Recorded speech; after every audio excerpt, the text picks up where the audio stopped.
The instant I saw those incriminating messages on his phone, my entire world tilted.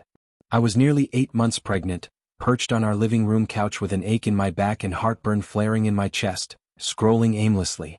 Then a single notification popped up. My husband had left his phone on the coffee table, and it lit up with an unfamiliar number attached to a string of suggestive texts. In that split second, my pregnancy hormones raged alongside a crushing heartbreak. My hands shook, tears burning in my eyes as I opened the thread, discovering the filthy lies he'd been spinning behind my back. I remember the baby kicking hard, almost as if sensing my anguish.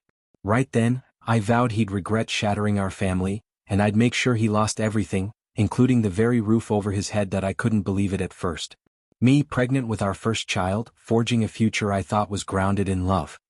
He'd always been the doting husband, gentle and dependable, at least that's the image he'd carefully cultivated.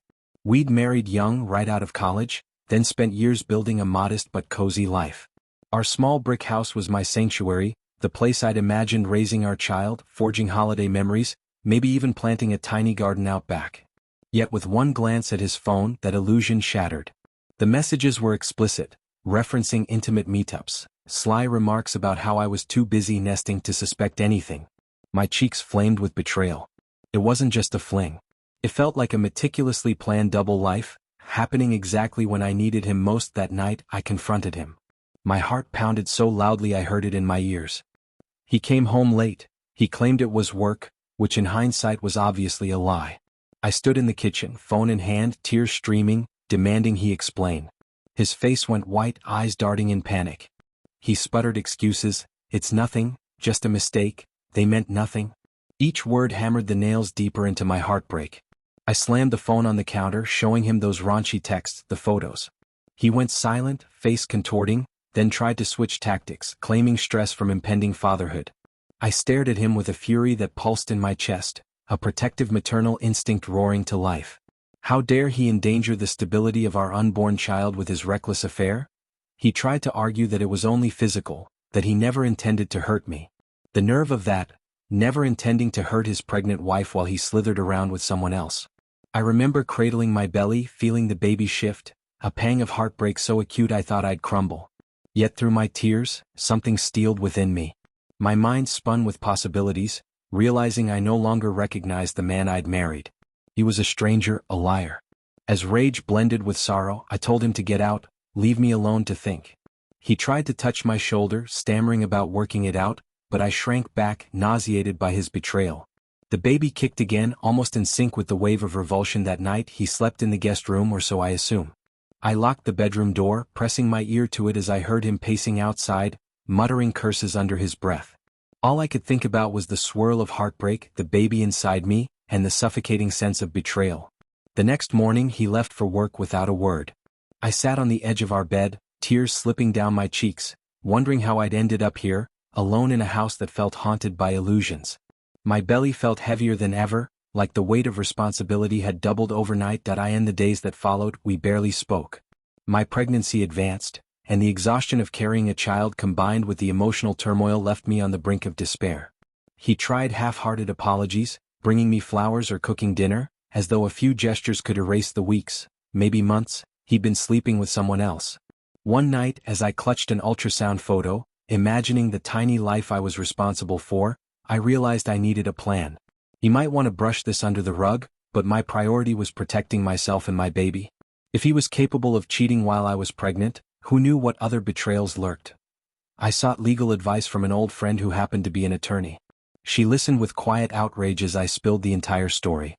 We considered the future, how child custody might play out, how property division worked. I confessed I wanted to hit him where it hurt. That house. I'd poured my heart into it, painting the nursery, reorganizing to make space for our new family member. It was mine in every sense, and I refused to let him keep the place that was supposed to be my refuge during pregnancy. My friend said we could push for me to keep the house, citing his adultery and the emotional harm it inflicted on a pregnant spouse. The idea of me walking away with it all while he slunk off with nothing gave me a grim sense of satisfaction. I'd never pegged myself as vengeful, but heartbreak awakens a fierce protective streak. As if on cue, the affair partner, let's call her Sam, had the audacity to text me from a burner account. She wrote some nonsense about how sorry she was, that she never meant to cause harm, and that my husband said he was practically single. The arrogance of it left me speechless. This woman, presumably aware I was pregnant, still engaged in an affair with him, painting me as some unloved wife. My rage spiked, but I refused to dignify her with a response. Instead, I stored her message, another piece of evidence for the lawyer if needed. My friend said it might help demonstrate the blatant nature of the adultery. It's sickening how heartbreak can morph into a war where every message becomes ammo. At home, tensions escalated. My husband, oblivious to my legal moves, tried to mend fences. He insisted on attending prenatal appointments, once even showing up with a baby blanket, tears in his eyes, begging me to let him come home to our bed. The hypocrisy churned my stomach. I told him I was still deciding, which only spurred him to intensify his pleas. Little did he know, I'd made my decision the moment I discovered those texts. The night before my next OB appointment, he cornered me in the hallway, voice trembling, telling me he was done with Sam, swearing he'd block her number. I stared at him, too numb to care. If he truly wanted to save our marriage, he wouldn't have cheated in the first place. Or at least, he would have come clean without me confronting him. Instead, he tried to bury it, counting on me to remain blind while I carried his child. The OB appointment was difficult, to say the least. He hovered in the waiting room, gripping my hand, acting like a devoted father-to-be. I remember the ultrasound showing our baby's heartbeat, the miracle of it overshadowed by the anguish lacing my everyday life. On the drive home, he tried to slip his arm around me. I shoved him away, the tears I'd held back during the appointment spilling over. He said nothing, just grimaced. Maybe then he realized how final my stance was. I picture him 1,000 times, replaying how he decided the affair was worth this heartbreak. The betrayal overshadowed any fleeting tender moment. Eventually, I enlisted my lawyer friend's help in drafting a separation agreement that included a clause for me to keep the house. We had a conversation about finances, how best to ensure he didn't sabotage my stability. The baby's due date loomed, filling me with a maternal ferocity that overshadowed my sorrow. If he thought he could keep me tied to him or manipulate custody to keep a hold on me, I wanted to crush that notion. The plan was set: serve him the papers, show him the evidence of his continued infidelity if needed, and push for the property settlement in my favor. I vividly recall the day I told him to meet me in the living room after dinner. My belly large, my back aching, I perched on the armchair while he sat stiffly on the couch. He must have sensed the gravity because he kept twisting his ring, eyes nervous. I breathed deeply, feeling the baby shift inside me, then calmly slid the separation papers across the coffee table. He froze, face slack with shock, as he noticed the bold language about adultery, property settlement, and minimal spousal support. Before he could protest, I pulled out the screenshots of his explicit texts, the pictures Sam had sent, the bank statements showing suspicious charges. His mouth opened, closed, then opened again, a fish gasping for water. The tears welled in his eyes as he muttered, "You can't take the house from me. We built it together." My heart hammered. "You built nothing but lies," I said quietly. "I'm carrying your child and you chose to cheat. Legally, I have enough to claim more than just the house." He stammered something about an arrangement, how we could remain co-owners, keep a stable home for the baby. I stared at him, fury tightening my throat. "You lost that privilege when you decided I wasn't enough." He started to cry, actual sobs that racked his body. A part of me felt a pang of pity, but then I recalled the hush of nights alone, carrying the weight of pregnancy, while he laughed with Sam behind my back. I remained steeled. He tried to approach me, attempting to place a hand on my belly. I flinched, snapping that he had no right to feign fatherly devotion now. He sank back on the couch, face in his hands, murmuring that he never wanted it to come to this. My retort was harsh. "You had a choice. You made it." Then I left him alone with the papers to read through thoroughly. The next few days were a haze. He moped around the house in tears, sometimes raging, claiming I was punishing him too harshly. My belly ached under stress and I worried about preterm labor. So I avoided him, mostly staying in the bedroom, letting him stew in the living room. My mind was set. The divorce or separation was happening, and I'd retain the house for the baby's sake. Finally, he signed the documents in a tear-stained session with my lawyer friend present. He agreed under the understanding that we'd finalize custody arrangements once the baby arrived, but in the meantime, the house would be in my name. He vacated the place the next day, carrying his stuff out to a friend's truck. The memory of him trudging away, eyes swollen, was heartbreak incarnate. But my resolve never wavered. In the aftermath, I found unexpected tranquility. I set up the nursery unencumbered by tension, painting pastel clouds on the walls, arranging baby clothes in drawers. Pepper seemed more at peace, free of the anxious vibes that had pervaded the house. Some nights I'd cry, of course. Pregnancy hormones plus heartbreak made for a volatile mix. But each tear also washed away illusions. I realized I was stronger than I'd imagined, forging a stable environment for my child despite my husband's betrayal. My mother and sister rallied around me, attending childbirth classes, helping me decorate. Their presence reminded me I wasn't alone, that he tried calling a few times, mostly to lament how unfair it was that I'd taken everything. I ignored him or gave curt replies about letting the lawyers handle it. My priority was the baby, my health, and forging a path forward. That left me little space for his self-pity. Sam, ironically, texted once, claiming she never wanted to cause so much drama, that she felt guilty. I blocked her. No need to re-engage with the woman who contributed to my heartbreak. Her apology couldn't rectify the damage done. As my due date neared, the heartbreak softened into a distant ache. I recognized that I'd lost a marriage but gained clarity. The man I married wasn't who I thought he was. He'd put me at risk emotionally and financially while I carried his child.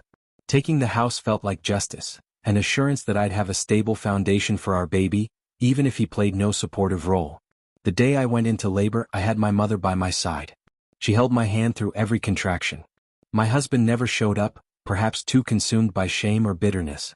I delivered a beautiful baby boy, tears streaming not just from pain but from the overwhelming relief that a new life symbolized hope beyond betrayal. Days later, in the hospital, I got a text from him, feebly asking if he could see the baby. My heart hammered. I wanted to lash out that he didn't deserve the privilege. But the mother in me realized that in time, the baby might want to know his father, no matter how flawed. So I told him he could meet his son in a supervised, calm environment once I was out of the hospital. He replied with a stream of apologies, claiming he was proud of me and our child. My emotions were mixed, but I didn't budge on the arrangement about the house or the conditions of any future co-parenting. If he wanted to be part of our child's life, he had to accept that the house was mine, that I was the custodial parent, and that I no longer trusted him. The day he came to see our son, we met in the living room of my newly claimed house. His face looked haggard, guilt etched into his features. Pepper barked once, then settled. He awkwardly held the baby, tears in his eyes. I watched from a short distance, arms folded, protective.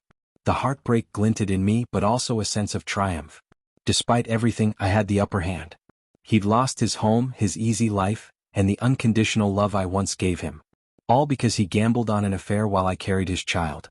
No pity overcame me, just a calm acceptance that we were on separate paths now that he left after half an hour, subdued, likely realizing the magnitude of his mistakes. Over time, we negotiated a custody schedule with short visits, ensuring the baby's best interests were paramount. My postpartum period was emotionally challenging, but each day I grew more confident. Friends and family admired my strength, reminding me I'd done what was best for me and the baby. They praised me for not letting the betrayal destroy me or overshadow the joy of motherhood. I took their encouragement to heart. Looking back, I see how the affair was a brutal wake-up call, forcing me to discover reserves of strength I never knew I had. The fact I was pregnant amplified both the heartbreak and the protective fury that let me seize control. The baby's arrival reaffirmed my sense of purpose. If my husband thought he could cheat and keep his comfortable life, he was mistaken. By the time the dust settled, he'd lost the house, the comfort of our marriage, and the unchallenged role in our child's life. All that remained was his regret. I might not celebrate revenge, but I can't deny the grim satisfaction of ensuring consequences for his betrayal. Now, months later, I'm settling into single motherhood. My baby's laughter brightens the house every morning, overshadowing the sorrow that once lingered in every corner. Pepper roams freely, occasionally lying by the crib as though guarding us. I'm focusing on forging a stable routine, one free from the tension of hidden texts and midnight confessions. My ex-husband visits occasionally, eyes heavy with remorse, but it's strictly about the child. We maintain a civil front. Some might see it as harsh that I claimed the house, but after bearing the brunt of heartbreak while pregnant, I feel no remorse. If he wanted to keep our life intact, he shouldn't have risked it for fleeting thrills. Friends ask if I still harbor anger. I do, but it's muted by the demands of motherhood. I can't dwell on resentment when there's a tiny life depending on me for comfort and security. Instead, I channel that energy into building a warm environment. The nursery is a testament to fresh starts, soft colors, whimsical decorations. Each time I rock my baby to sleep, I remind myself I escaped a toxic dynamic and protected us both. My ex-husband might forever lament losing everything, but it was his choice to gamble a stable marriage for an affair occasionally. I recall the day I scrolled through those texts, my pregnant belly tight with anxiety. I remember how each affectionate message to his mistress felt like a blow to my heart. But I also remember the surge of determination that followed. If he thought I'd simply endure it quietly, he underestimated me. I made sure to come out on top, preserving a home for my child. If there's a lesson to glean, it's that betrayal might break your heart, but it can also forge an unbreakable will to protect what matters. In this case, that was my baby's future and my own self-worth. The tears I once shed have dried. I stand now with a sense of pride in having navigated a worst-case scenario at the most vulnerable time, pregnancy. Through that ordeal, I discovered that I can be fierce, that being nice doesn't mean being a pushover. My ex-husband learned that actions have consequences, especially when a child's well-being is at stake. And me? I'm raising my baby in a space free from deception, a home entirely ours. The knowledge that I seized the house, and left him with the aftermath of his betrayal, still gives me a measure of closure. People say time heals all wounds, but in truth, it's the choices we make that shape how well we heal. I chose to protect myself and my baby first. That's a choice I'll never regret.